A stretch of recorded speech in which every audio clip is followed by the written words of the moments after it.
Bu xəstəliklər insanda çox ağır, insanlarda çoxlu ağır bir xəstəliklər, ağır hallar yaradır. Yəni həmin ağır hallardan insanlarda istənilən variantda xəstəliklər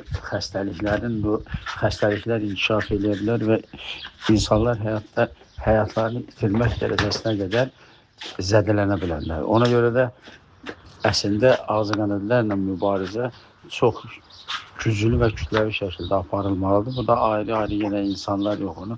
Sadəcə ağcaqanadların çoxaldığı sahələri müəyyənləşdirib, epidemioloji stansiyaları tərəfindən müəyyənləşdirib onun qarşısını almaq. Çünki elə olmayanda hətta ola bilər ki, malyariyanın yayılması prosesi baş verə bilər. İndi Avropada chikungunya xəstəliyi haqqında məlumat verirlər.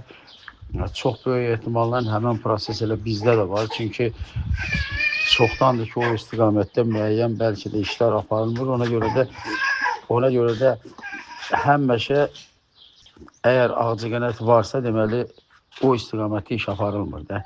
O nöqteyi nəzərdən deməyim odur ki, yəni bundan dövlət tərəfindən güclü şəkildə iş aparılmalıdır.